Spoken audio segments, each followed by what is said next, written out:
ISA 계좌를 만들었다고 해봅시다. 3년 동안 잘 굴려서 1000만 원을 벌었습니다. 세금을 얼마나 아꼈을까요? 답이 하나가 아닙니다. 0원일 수도 있고 94만 6천 원일 수도 있습니다. 계좌는 똑같고 번 돈도 똑같은데 그 안에 무엇을 담았느냐에 따라 이렇게 갈립니다. 이유는 아주 단순합니다. ISA는 원래 내던 세금을 깎아주는 장치입니다. 그러니까 원래 세금을 안 내던 것을 담으면 깎을 세금 자체가 없습니다. 오늘은 예금과 ETF, 배당주가 세금 규칙과 각각 어떻게 맞물리는지, 그래서 무엇부터 담아야 하는지를 정리하겠습니다. 시작 전에 3가지를 분명히 해두겠습니다. 첫째, 오늘 나오는 계산은 전부 가정입니다. 수익률을 제가 정해놓고 세금만 비교하는 방식이라 실제로 그만큼 벌 수 있다는 뜻이 전혀 아닙니다. 투자에는 원금 손실 위험이 있습니다. 둘째, 특정 상품이나 종목을 권하지 않습니다. 오늘 나오는 건 상품 이름이 아니라 상품의 종류이고 그 종류마다 세금 규칙이 어떻게 다른지가 주제입니다. 셋째, 세법은 바뀝니다. 오늘 말씀드리는 현행 기준은 2026년 8월 12일 시점의 조세특례제한법 기준이고 지금 국회에 올라갈 개편안이 따로 있습니다. 그 부분은 뒤에서 따로 다루겠습니다. 실행하기 전에는 반드시 국세청과 가입한 금융회사에서 최신 기준을 다시 확인하시기 바랍니다. 지난 편에서 ISA 계좌의 규격을 자세히 다뤘으니 오늘은 필요한 것만 한 장으로 복습하고 넘어가겠습니다. 연간 납입 한도는 2천만 원, 총 한도는 1억 원입니다. 계좌에서 생긴 순이익 중에서 일반형은 200만 원, 서민형과 농어민형은 400만 원까지 세금이 없습니다. 그 한도를 넘는 금액에는 9.9%만 떼고 끝납니다. 의무 가입 기간은 3년이고 한 사람이 계좌 하나만 가질 수 있습니다. 그리고 오늘의 주제와 직접 연결되는 항목이 하나 있습니다. 계좌 안에서 생긴 이익과 손실을 합쳐서 계산한다는 것, 이른바 손익통산입니다. 이게 오늘 중반부의 핵심이 됩니다. 먼저 절세가 어떤 구조로 일어나는지 봐야 합니다. 우리가 예금 이자나 배당금을 받으면 소득세 14%와 지방소득세 1.4%를 합쳐서 15.4%가 원천 징수됩니다. 100만 원을 받으면 15만 4천 원이 빠지고 84만 6천 원이 들어옵니다. 이게 기본값입니다. ISA 안에서는 이 15.4%가 즉시 빠져나가지 않습니다. 계좌를 해지하는 시점까지 미뤄뒀다가 그동안 쌓인 이익과 손실을 합쳐서 순이익을 구합니다. 그 순이익 중 비과세 한도까지는 세금이 0원이고 넘는 금액에만 9.9%를 붙입니다. 그리고 이 9.9%는 분리과세라서 금융소득 2천만 원을 세는 계산에도 들어가지 않습니다. 여기까지가 ISA가 하는 일의 전부입니다. 그럼 여기서 오늘 가장 중요한 질문이 나옵니다. ISA가 못 깎아주는 세금은 무엇일까요? 원래부터 세금을 안 내던 소득입니다. 대표적인 게 국내 상장 주식의 매매 차익입니다. 삼성전자를 사서 올라서 팔아 이익이 났다면 소액 주주인 대부분의 사람은 그 차익에 세금을 내지 않습니다.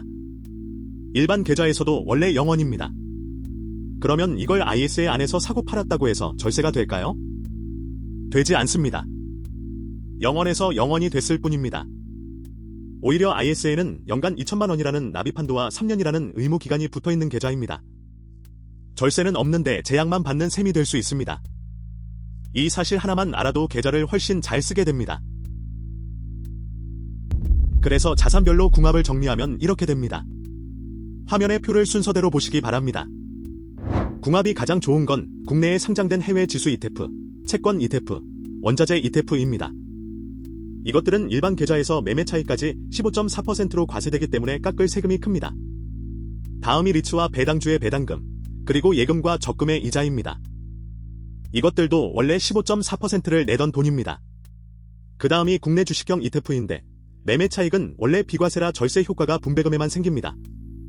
마지막이 국내 상장 주식 직접 매매입니다. 배당금에는 효과가 있지만 매매 차익에는 효과가 없습니다. 이 순서가 오늘 영상에서 가져가실 표 하나입니다. 하나씩 숫자로 보겠습니다. 먼저 예금과 적금입니다.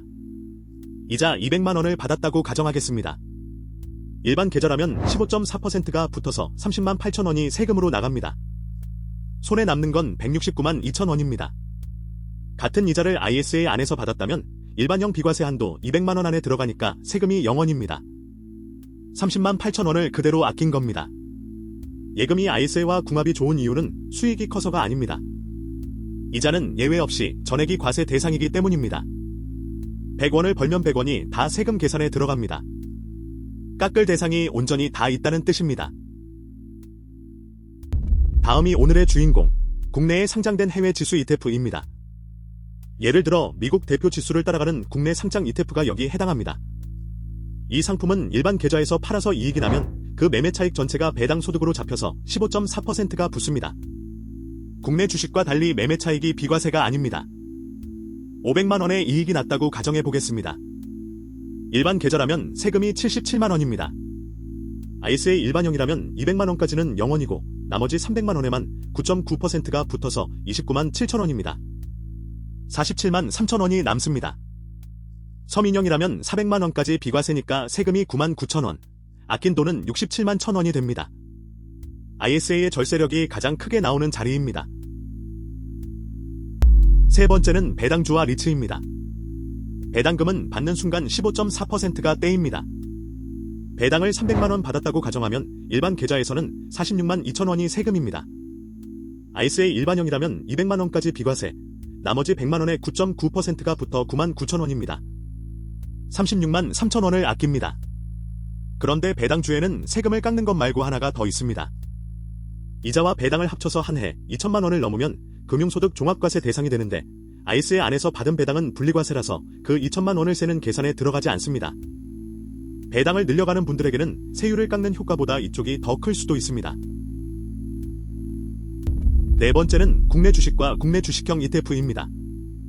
여기서 흔한 오해가 생깁니다. ISA에 국내 주식을 담으면 세금이 줄어든다고 생각하는 겁니다. 정확히 말씀드리면 매매 차익은 줄어들 세금이 원래 없습니다. 소액주주의 국내 상장 주식 매매 차익은 일반 계좌에서도 비과세입니다. 국내 주식형 ETF의 매매 차익도 마찬가지로 비과세입니다. 다만 배당금과 분배금은 다릅니다. 이건 일반 계좌에서 15.4%를 내던 돈이니까 ISA 안에서는 깎입니다. 그래서 결론은 이렇습니다. 국내 주식을 ISA에 담는 건 틀린 게 아니지만 절세 효과는 배당에만 생깁니다. 매매 차익에서 세금이 줄기를 기대하고 담았다면 기대가 어긋납니다. 이제 손익통산 이야기를 하겠습니다. 이건 비과세 한도만큼이나 중요한데 훨씬 덜 알려져 있습니다. 예를 들어 보겠습니다. 한 해 동안 어떤 상품에서 500만 원을 벌고 다른 상품에서 300만 원을 잃었다고 가정하겠습니다. 실제로 내 손에 남은 건 200만 원입니다. 그런데 일반 계좌라면 어떻게 될까요?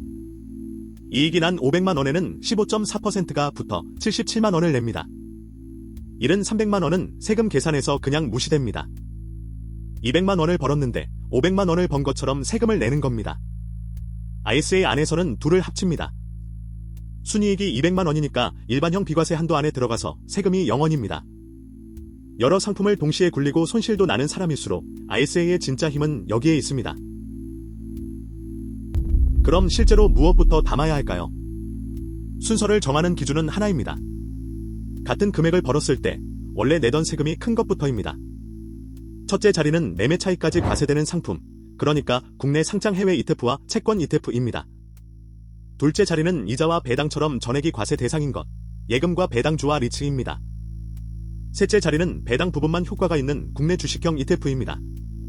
그리고 넷째, 국내 상장 주식 매매 차익 위주로 굴릴 생각이라면 굳이 ISA 안에 넣을 이유가 크지 않습니다. 다만 여기서 오해하지 마셔야 할 게 있습니다. 이건 어떤 상품이 더 좋은 투자냐는 순서가 아닙니다. 세금이라는 한 가지 기준으로만 매긴 순서입니다. 투자 판단은 세금과 별개로 하셔야 합니다. 조합 예시를 3가지만 보여드리겠습니다. 전부 가정이고 권유가 아닙니다. 첫 번째는 원금을 지키는데 무게를 두는 조합입니다. 예금과 채권 ETF 위주로 담아서 이자를 비과세 한도 안에서 받는 방식입니다. 두 번째는 현금 흐름을 만드는 조합입니다. 배당주와 리츠를 담아서 배당을 받고 그 배당이 금융소득 2천만 원 계산에서 빠지게 하는 방식입니다. 세 번째는 장기 성장에 무게를 두는 조합입니다. 국내 상장 해외 지수 ETF를 담아서 나중에 팔 때 나오는 매매 차익까지 절세 대상으로 만드는 방식입니다. 세 조합 모두 공통점이 있습니다. ISA 안에서 제일 아까운 자리를 원래 세금을 안 내던 자산에 내주지 않았다는 겁니다. 이 원칙만 지키면 세부 조합은 각자 사정에 맞게 바꾸시면 됩니다. 이제 함정을 정리하겠습니다. 4가지입니다. 첫째, ICE에서는 해외 주식과 해외에 상장된 ETF를 직접 살 수 없습니다. 미국 시장에 상장된 상품을 직접 사고 싶다면 ICE가 아니라 해외 주식 계좌를 써야 합니다. 국내에 상장된 해외 지수 ETF로 대신하는 방식만 가능합니다. 둘째, 의무 가입 기간 3년을 못 채우고 해지하면 특별한 사유가 아닌 한 비과세도 손익통산도 적용받지 못하고 이미 받은 혜택을 토해내야 할 수 있습니다. 셋째, 한 사람이 계좌 하나입니다. 이미 다른 금융회사에 만들어뒀다면 새로 만드는 게 아니라 옮기는 것입니다. 넷째, 가입 직전 3년 안에 한 번이라도 금융소득 종합과세 대상이었다면 가입 자체가 안 됩니다. 이 네 가지는 담는 건 이전의 문제라서 먼저 확인하셔야 합니다. 만기가 오면 선택지가 셋입니다. 그냥 해지해서 찾거나 기간을 연장하거나 만기 자금을 연금 계좌로 옮기는 것입니다. 세 번째가 세금 면에서 한 번 더 이득이 있습니다. 만기 자금을 연금저축이나 IRP로 옮기면 옮긴 금액의 10%를 최대 300만원까지 세액공제로 받을 수 있다고 안내되고 있습니다. 이건 연금 계좌 기본 한도인 900만원과 별도로 적용되는 항목이고 만기 일로부터 60일 안에 넣어야 한다는 기한이 붙습니다. 다만 이 항목은 제가 금융회사와 연금 안내 자료에서 확인한 내용이고 법령 원문까지 직접 확인하지는 못했습니다. 그래서 실행하시기 전에 국세청과 가입한 금융회사에서 한 번 더 확인하시라고 말씀드립니다. 화면에도 같은 표시를 해두겠습니다. 마지막으로 제도 변화 이야기를 해야 합니다.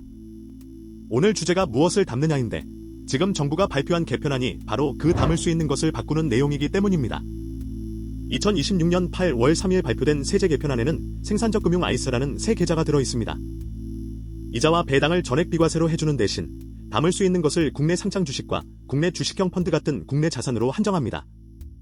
오늘 궁합이 가장 좋다고 말씀드린 국내 상장 해외 ETF는 여기에 담을 수 없습니다. 같은 개편안 원안에는 기존 일반 ISA의 계약 기간을 5년으로 제한하고 한도 2월을 없애는 내용도 있었는데 반발이 커서 8월 8일에 전면 재검토 지시가 나왔고 정부가 축소한 철회를 검토한다는 보도가 이어졌습니다. 그러니까 지금 이 내용은 전부 정부안이고 국회를 통과하지 않았습니다. 확정된 것처럼 설명하는 자료를 보시면 그 부분을 걸러서 들으시기 바랍니다. 정리 전에 실행 체크리스트를 드리겠습니다. 첫째, 내가 담으려는 자산이 일반 계좌에서 세금을 내던 자산인지 먼저 확인하십시오. 아니라면 ISA의 자리를 쓸 이유가 약합니다. 둘째, 서민형 요건에 해당하는지 확인하십시오.